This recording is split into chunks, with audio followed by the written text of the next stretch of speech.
বুকের ভিতরটা কেমন জানি ধুপধুপ করে কাঁপতেছে। না জানি আমার সাথে আজকে কি হয়।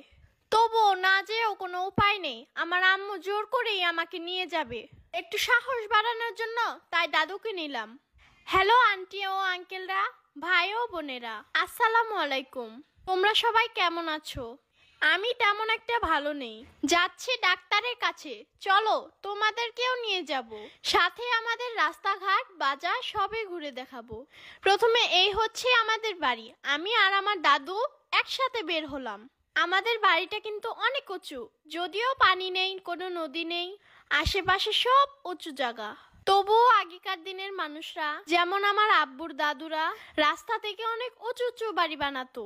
আমরা তো সেই পুরনো বাড়িতেই আছি, তাই আমাদের বাড়ি উঁচু। যাই হোক, এই দেখো আমাদের বাড়ির রাস্তা।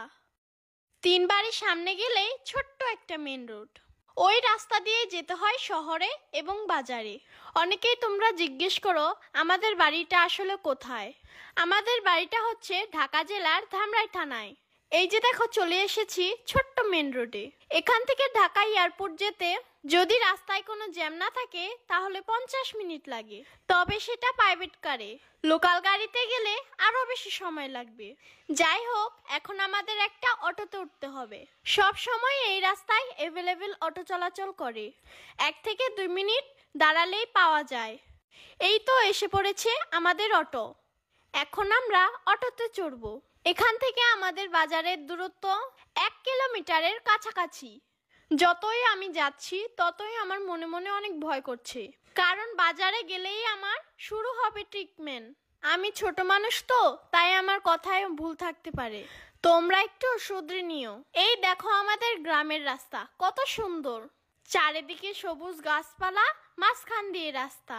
এই রাস্তাটা আমি অনেক মিস করি, কারণ এই রাস্তা দিয়ে আমি আগে স্কুলে যেতাম। গ্রামের রাস্তা বলে কথা, একটু একটু ভাঙ্গাচোরা না হলে হয়। এই তো চলে এসেছি আমাদের বাজারে। এখানে জনপ্রতি 5 টাকা ভাড়া। ভাড়াটা দিয়ে দিলাম। চলো এবার সামনে যাই। দেখো বৃষ্টি হয়ে রাস্তাঘাটের কি অবস্থা। একে তো ভাঙা রাস্তা, আর একে তো কাদা। তবুও আমার এই রাস্তায় হাঁটতে অনেক ভালো লাগে, কারণ এটা আমার নিজের এলাকা, আমার জন্মস্থান। যাই হোক, কাদার সাইড দিয়ে হাঁটতে হাঁটতে আমরা সামনে চলে যাচ্ছি। আচ্ছা, আমাদের গ্রামের মতো কি তোমাদের গ্রামও এরকম? তোমাদের কার গ্রামের বাড়ি কোথায় কমেন্টে বলে যেও। আমাদের বাড়ির আশেপাশে হলে আমি অবশ্যই বেড়াতে আসব। চলে এলাম দাঁতের ডাক্তারের সামনে, কিন্তু আমার খুব ভয় করছে ভিতরে যেতে। অতিরিক্ত চকলেট আর মজা টজা খেয়ে আমার দাঁতের 12টা বেজে গেছে। এখন ভয় লাগলেও কিছু করার নাই, চিকিৎসা তো করতেই হবে। এখানকার সবাই আমাদের পরিচিত, এমনকি ডাক্তারও। ডাক্তার হচ্ছে আমার আব্বুর ফ্রেন্ড, এক ক্লাসে পড়তো। ডাক্তার প্রথমে আমার নাম বয়স জিজ্ঞেস করে ভিতরে নিয়ে গেল। এবার তো আমার অনেক ভয় করছে ভিতরের পরিবেশ দেখে। তারপর আমি ছোট্ট একটা বেডে শুয়ে পড়লাম। ডাক্তার আমার দাঁত দেখছে। আমার 2টা দাঁত নাকি একবারে নষ্ট হয়ে গেছে, গর্ত হয়ে গেছে, পুটিং করতে হবে। প্রথমে সব দাঁতগুলো ওয়াশ করে নিল। যতটা ভয় পেয়েছিলাম ততটা ভয়ের কিছুই নাই, ব্যথা ট্যাথা কিছুই লাগেনি আমার। যাই হোক, আপনাদের বাচ্চাকে কখনো এত বেশি চকলেট খেতে দিবেন না, তাহলে আমার মতো দাঁতের 12টা বেজে যাবে। আমার একটা দাঁত নড়তো, সেটাও ফেলে দিয়েছে, আর 2টা দাঁতে পুটিং করে দিয়েছে। আমার দাদু বলে দাঁতটা নাকি বাসায় নিয়ে যাবে, তাই সে দাঁতটা নিয়ে নিল। এরপর আমাদের এখানকার কাজ শেষ। এখন একটু বাইরে যেয়ে কিছু কেনাকাটা করব। আমার মাস্ক কিনতে হবে এবং ক্লিপ, সেটিফিন। আসলাম বিকেলে, হয়ে গেল রাত। শহরে রাতে কেনাকাটা করতে ভালো লাগলেও গ্রামে কিন্তু দিনেই কেনাকাটা করতেই ভালো লাগে। গ্রামের মানুষ রাতে এত কেনাকাটা করতে বের হয় না, আমরাও বের হই না।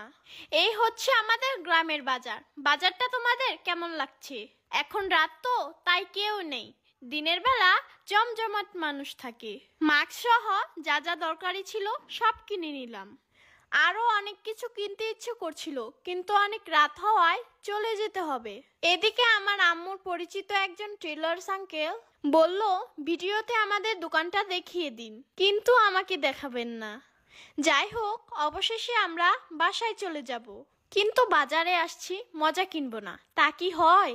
ডাক্তার বলছে চকলেট খাওয়া যাবে না, কিন্তু মামা রোল তো খাওয়া যেতেই পারে। তাড়াতাড়ি বাসায় এসে শুরু করলাম মামা রোল খাওয়া। আমার আজকের ব্লগটা তোমাদের কাছে কেমন লাগলো অবশ্যই জানাবে, আর আমার জন্য অনেক অনেক দোয়া করবে। তোমাদের জন্য অনেক অনেক দোয়া রইলো। ভালো থেকো, সুস্থ থেকো। আসসালামু আলাইকুম, আল্লাহ হাফেজ।